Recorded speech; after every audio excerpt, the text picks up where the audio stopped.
Hello, dostum. Welcome to Trust with Law. We all made a trust with law sometime in our lives, and that's why we're here. दोस्तों आज मेरा regular MCD के कुछ contractual employees के regularisation का case था high court में and it was listed for final argument. तो एक मैंने तैयारी में एक बहुत ही बढ़िया केस देखा और in fact that was the crux of my argument. मैं आपके साथ शेयर कर देता हूँ। तो it's called Jaggo versus union of India. मैं इसके डिस्क्रिप्शन बॉक्स में इसके डिटेल्स डाल दूंगा।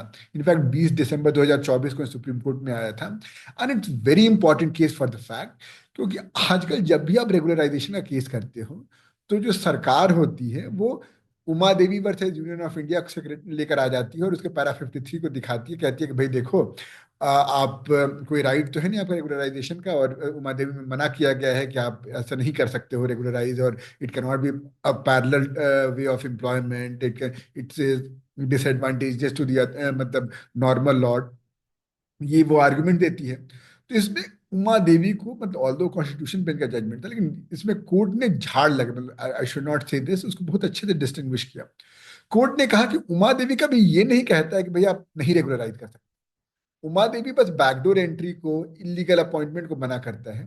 और कोर्ट ने ये कहा कि अगर आप मतलब इसेंशियल फंक्शन करवा रहे हो फॉर अ लॉन्ग ड्यूरेशन और जैसा कि एक रेगुलर एम्प्लॉय करता, और चाहे वो सैंक्शन पोस्ट थी नहीं थी, उसको आपने कॉन्ट्रैक्चुअल पे हायर किया था, बता कर किया था टेम्पररी, लेकिन फिर भी मतलब it should not become a tool for exploitation और इसलिए आप उसको रेगुलराइजेशन करना होगा।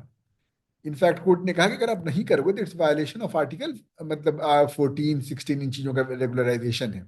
और इसमें तो कैट ने नहीं किया था, फिर high court, Delhi high court ने भी नहीं किया, बट सुप्रीम कोर्ट ने ओवररूल कर दिया।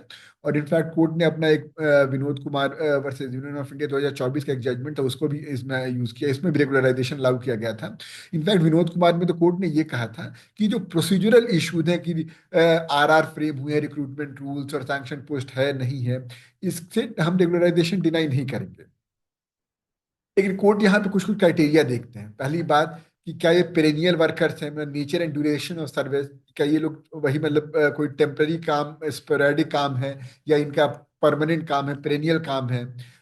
इनका अपॉइंटमेंट लीगल था ना, मतलब ऐसा तो नहीं कि बैकडोर एंट्री थी। लीगल कैसे देखेंगे कि हाँ भी एडवर्टाइज हुआ था या एम्प्लॉयमेंट एक्सचेंज आया था, बाकायदा इंटरव्यू वगैरह हुए होंगे। और कोर्ट ने miss application of Uma Devi की एकदम बहुत बड़ी बात बोली है कि भाई उमा देवी को आप हर जगह यूज कर रहे हो। और कोर्ट ने माना कि अगर आप उसको रेगुलराइज नहीं कर रहे तो डिस्क्रिमिनेटरी ट्रीटमेंट था। बाकी द कोर्ट ने यहां तक ये भी कह दिया, और इनफैक्ट ये पहले भी जजमेंट है कोर्ट का, कि अगर उसके पास एजुकेशनल क्वालिफिकेशन कम है जिसको आपने कॉन्ट्रेक्चुअल पे रखा था, तो ये आर्ग्यूमेंट को हटा दिया गया। क्योंकि मतलब वैसे एक जजमेंट और है पहले जो कहता है कि आप उनको उससे लोअर पोस्ट पे रेगुलराइज कर दो। वैसे इस केस में कोर्ट ने कहा था कि उनको फॉर्मल एजुकेशन की जरूरत नहीं थी, बट कोर्ट ने मतलब ऐसे क्राइटेरिया को, और वही बोला कोर्ट, बोला कि ऐसे क्राइटेरिया तो रेट्रोस्पेक्टिवली लगा रहे हो, जब आपने इनको कॉन्ट्रैक्ट पे लिए थे तब तो इनको कोई ऐसा क्राइटेरिया दिया नहीं था। तो कोर्ट ने बकायदा मतलब it's more a case of exploitation at the hands of state, मतलब प्राइवेट तो करता ही है लेकिन स्टेट भी ये कॉन्ट्रैक्चुअल टेम्पररी एडहॉक बना कर वो कर रहा है। तो इस पे सुप्रीम कोर्ट ने बहुत मतलब लताड़ा है। And this is a very, अगर आपको कॉन्ट्रैक्चुअल का केस कर रहे हैं रेगुलराइज करने का, कॉन्ट्रैक्चुअल हो, टेम्पररी हो, एडहॉक हो, डेली वेजर हो, तो इट्स द केस, आप इसको साइड कीजिए। उमा देवी जो सरकार ने साइड किया होगा उसका बहुत अच्छे से मतलब डिस्टिंग्विश कर लेंगे। तो दोस्तों आई होप आपको ये समझ में आया होगा। कोई दिक्कत कोई परेशानी कमेंट सेक्शन में बताइएगा। मिलते हैं अगले वीडियो में किसी नए इन्फॉर्मेशन के साथ। Till then, bye bye and enjoy your trip with law.